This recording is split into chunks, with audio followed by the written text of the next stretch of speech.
ಚಿತ್ತಾಪುರ ತಾಲೂಕಿನ ವಾಡಿ ಪಟ್ಟಣದ ಬಿಜೆಪಿ ಕಚೇರಿಯಲ್ಲಿ ತ್ರಿವಿಧ ದಾಸೋಹಿ ಡಾಕ್ಟರ್ ಶಿವಕುಮಾರ ಸ್ವಾಮೀಜಿಯವರ 119ನೇ ಜಯಂತಿಯನ್ನು ಭಕ್ತಿಭಾವದಿಂದ ಆಚರಿಸಲಾಯಿತು. ಕಾರ್ಯಕ್ರಮದಲ್ಲಿ ಬಿಜೆಪಿ ಅಧ್ಯಕ್ಷ ವೀರಣ್ಣ ಯಾರಿ ಮಾತನಾಡಿ, ತುಮಕೂರಿನ ಸಿದ್ಧಗಂಗಾ ಮಠದ ಲಿಂಗೈಕ್ಯ ಡಾಕ್ಟರ್ ಶಿವಕುಮಾರ ಸ್ವಾಮೀಜಿಯವರು ನಡೆಯುವ ದೇವರು ಎಂದೇ ಪ್ರಸಿದ್ಧರಾದ ಮಹಾನ್ ಆಧ್ಯಾತ್ಮಿಕ ಶರಣರು ಎಂದು ಹೇಳಿದರು. ಸ್ವಾಮಿಗಳ 111ನೇ ವರ್ಷದ ದೀರ್ಘ ಆಯುಷ್ಯದಲ್ಲಿ ಅನ್ನ, ಅಕ್ಷರ ಹಾಗೂ ಜ್ಞಾನದಾಸೋಹಗಳ ಮೂಲಕ ಲಕ್ಷಾಂತರ ವಿದ್ಯಾರ್ಥಿಗಳ ಬದುಕಿಗೆ ದೀಪವಾಗಿದ್ದರು. ಸರಳ ಜೀವನ, ಉನ್ನತ ಚಿಂತನೆ ಅವರ ಜೀವನದ ಮೂಲ ಮಂತ್ರವಾಗಿದ್ದು,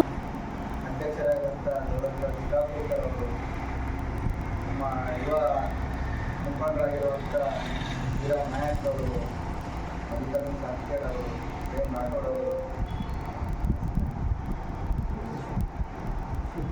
ಸುಶೀಲ್ ಅವರು, ಸುರೇಶ್ ಅವರು, ಮತ್ತು ರಂಗಪ್ಪಣ್ಣವರು ಎಲ್ಲ ಮಾರುತಿ ಅನ್ನೋರು ಸೇರಿದಂತೆ ಎಲ್ಲರೂ ಪಕ್ಷದಲ್ಲಿ ತ್ರಿವಿಧ ದಾಸೋಹಿ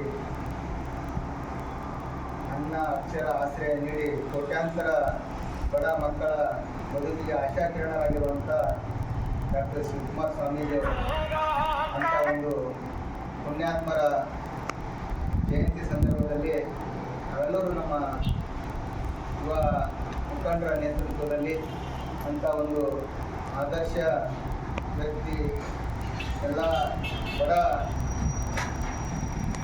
ಮಕ್ಕಳ ಭವಿಷ್ಯಕ್ಕೆ ನಾಂದಿಯಾಡಿ ಇಡೀ ಕೋಟ್ಯಾಂತರ ಭಾರತದಲ್ಲೆಲ್ಲ ಜಗತ್ತಿನಲ್ಲೇ ತನ್ನ ವಿದ್ಯಾರ್ಥಿ ವೃಂದವನ್ನು ಹೊಂದಿರುವಂಥ ಮಹಾನ್ ಸ್ವಾಮೀಜಿ ಅಂಥ ಒಂದು ಪುಣ್ಯಾತ್ಮರ ಜಯಂತಿಯನ್ನು